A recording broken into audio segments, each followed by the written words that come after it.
நேர்கள் எல்லோருக்கும் வணக்கம். மற்றும் ஒரு காணொலியாக சந்தித்திருக்கின்றோம். யாழில் சிங்கள குடியேற்றங்களா என்கின்ற விடயம் பேசு பொருளை உண்டு பண்ணியிருக்கிறது. அபிவிருத்தி குழு கூட்டத்தில் யாழ் மாவட்ட நாடாளுமன்ற உறுப்பினர்களுக்கு இடையிலான வாக்குவாதங்கள் கூட இடம்பெற்றிருக்கிறது. ஆளுங்கட்சி நாடாளுமன்ற உறுப்பினர் இளங்குமரன், அதே போன்று யாழ் மாவட்ட நாடாளுமன்ற உறுப்பினர் அர்ஜுனா ராமநாதன், அதே போன்று கஜேந்திரகுமார் பொன்னன் பலம் போன்றவர்களோடு வாக்குவாதங்கள் இடம்பெற்றுள்ளதை பார்க்கக்கூடியதாக இருக்கிறது. உண்மையிலேயே ஏன் சிங்களமயமாக்கல் என்பது இடம்பெறுகின்றது, பௌத்தமயமாக்கல் இடம்பெறுகிறது என்ற மிகப்பெரிய கேள்விகள் இருக்கிறது. ஏதாவது ஒரு விஷயம் இங்கு இருப்பதால தான் ஆரோருதர் இதுக்கான அணுகுமுறைகளை அதிகாரங்களை வழங்குகின்றது தான் இதற்கு மிக முக்கிய காரணங்கள் சொல்லக்கூடியதாக இருக்கிறது. ஆண்டாண்டு காலமாக தமிழர் தாயக பகுதியில மக்கள் பிரதிநிதிகளும் சரி மக்களும் சரி சிங்கள குடியேற்றம் வேண்டாம், பௌத்தமயமாக்கல் வேண்டாம் என்ற அறிவுகள் விடுத்துக்கொண்டு போராட்டங்களை ஆர்ப்பாட்டங்களை செய்தாலும் இந்த விடயமானது தொடர்ச்சியாக இடம்பெற்றுக் கொண்டுதான் இருக்கிறது. அந்த வகையில யாழ்ப்பாணத்தில் முன்னெடுக்கப்படுகின்ற சிங்கள வீட்டு திட்ட விவகாரம் தொடர்பில் தென்மராட்சி பிரதேச ஒருங்கிணைப்பு குழு கூட்டத்தில் கடும் வாத பிரதிவாதங்கள் இடம்பெற்றிருக்கின்றது.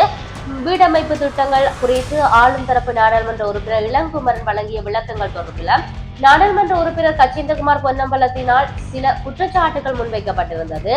அந்த குறித்த கூட்டத்தில கலந்து கொண்ட நாடாளுமன்ற உறுப்பினர் ராமநாதன் அர்ஜுனா சிங்கள வீட்டு திட்டங்கள் தற்போது ஜாலில் வழங்கப்படுவதாகவும் அதனை நினைத்தபடி விற்பனை செய்வதாகவும் தமிழ் மக்கள் பலர் வீடின்றி அல்லல்படுகின்றார்கள், அலைக்கழிக்கப்படுகின்றார்கள் என்ற விடயத்தையும் சொல்லி குற்றச்சாட்டுகளை முன்வைத்திருந்தார். இதற்கு பதில் வழங்கிய இளங்குமரன் எம்பி காணி உறுதி பத்திரம் வழங்கிய பிறகு அது மக்களுடைய காணி, அவர்கள் விரும்புகின்ற நேரத்தில் அந்த காணிகளை விற்பனை செய்யலாம், அதற்கு நாங்கள் ஒழுக்காற்று நடவடிக்கையோ இல்லாட்டி அவர்களுக்கு எதிராகவோ குற்றங்களை தாக்கல் செய்ய முடியாது, குற்றப்பத்திரிகை செய்ய முடியாது, அது தொடர்பில் சட்ட நடவடிக்கைகள் எடுக்க முடியாது என்ற விடயத்தை இளங்குமரன் எம்பி சொல்லியிருப்பதை பார்க்கக்கூடியதாக இருந்தது. இந்த நேரத்துல கஜேந்திரகுமார் எம்பியானவர் குறிப்பிட்டிருந்தார், உங்களுடைய அரசாங்கத்துல தமிழ் மக்களுக்கு காணியை அபகரித்த ஒரு வர்த்தமானி அறிவித்தல் வெளியிடப்பட்டிருந்தது. அதுல சொல்லப்பட்டிருந்த விடயம் 3 மாதத்துக்குள்ள காணி தொடர்புல உறுதிப்படுத்தப்படாவிட்டால் அந்த காணிகள் அரசுடைமை ஆக்கப்படும் என்ற விடயத்தை நீங்கள் சொல்லி இருந்தீர்கள். இதுல குறிப்பாக வெளிநாட்டுல புலம்பெயர்ந்து இருக்கக்கூடிய காணி உரிமையாளர்களில் 90% இலங்கை அரசினுடைய அச்சுறுத்தலால நாடு கடத்தப்பட்டிருக்கிறார்கள், நாடு கடந்து சென்று இருக்கின்றார்கள். அவ்வாறு இருக்கின்ற பொழுது போலியாக பல விடயங்களை கூறி சிங்கள குடியிருப்புகள் வருவதற்கு இந்த அரசாங்கம் தமிழ் மக்களுடைய காணியை அபகரிக்கின்றது என்ற விடயத்தை கஜேந்திரகுமார் எம்பி சொல்லி இருக்கின்றார். குறிப்பாக இங்கு காலங்காலமாக உள்ளவர்களுக்கு வீடுகளை பெற்றுக் கொடுக்காது இருப்பது எந்த விதத்துல நியாயம் என்ற விடயத்தில் அங்கு வாக்குவாதங்கள் இடம்பெற்றிருந்தது.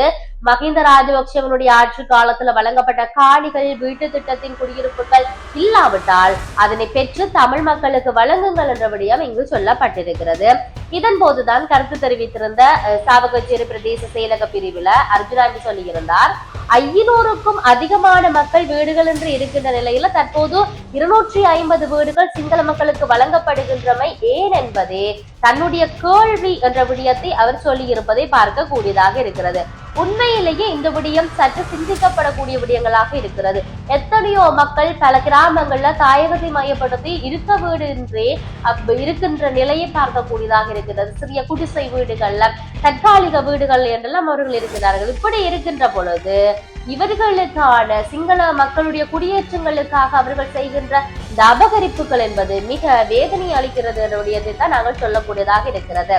சரி, இது இவ்வாறு இருக்கின்ற பொழுது இன்னொரு பக்கம் அடுத்த தேர்தல பாரிய அடிவாங்க போகின்றது அனுருகுமார அரசாங்கம் என்கின்ற விடயத்தை இங்கு சொல்லிக் கொண்டிருக்கிறார்கள். அடுத்த தேர்தல் என்றால் எல்லோருக்கும் தெரியும், மாகாண சபை தேர்தல்.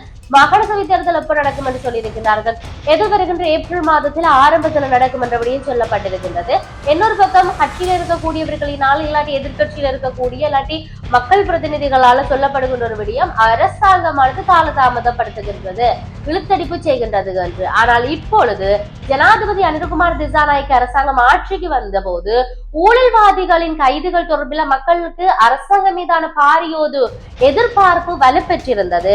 இதனை அடுத்து அரசாங்கமும் மக்களின் நம்பகத்தன்மையை பெற்று அதை காப்பாற்றுகின்ற விதமாக அடுக்கடுக்காக அடுத்த அரசியல் கைதிகளை அதாவது அரசியல் கைதுகளை மேற்கொண்டு தங்களை நிலைநாட்ட பெரிதும் பாடுபட்டிருந்ததை நாங்கள் பார்க்கக்கூடியதாக இருக்கிறது. இதனால முக்கிய குற்றவாளிகளை கைது செய்வதை தவிர்த்து இரண்டாம் நிலை அதிகாரிகளை மட்டும் இலக்கு வைத்து மக்களை திசை திருப்பும் அரசாங்கம் ஒரு அரசியல் நகர்வை மேற்கொள்வதாக விமர்சனங்கள் தொடர்ச்சியாக முன்வைக்கப்பட்டுக் கொண்டிருக்கிறது. இவ்வாறான காரணத்தில்தான் நாட்டில் ஒரு தேர்தல் வந்தால் தற்போதைய அரசாங்கம் இல்லாமல் ஆக்கப்படுவதற்கான வாய்ப்புகள் அதிகமாக இருக்கின்றபடியும் சொல்லப்பட்டிருக்கின்றது. இது நமது தலைமுறை கட்சி தலைவர் பல விடயங்களை சொல்லி இருப்பதை கூட நாங்கள் பார்க்கக்கூடியதாக இருக்கிறது. உண்மையிலேயே அனுர அரசு எதிர்வருகின்ற தேர்தலில் அடி வாங்குமா, பின்தள்ளப்படுமா, அதே போன்று அனுர அரசினால் இந்த காணி அபகரிப்புகள் தொடர்ச்சியாக முன்னெடுக்கப்படுமா, என்ன நடக்க போகின்றது என்பதெல்லாம் நாங்கள் பொறுத்திருந்து பார்க்க வேண்டிய தேவை இருக்கிறது. மற்றும் ஒரு காணொலி ஊடாக சந்திப்போம்.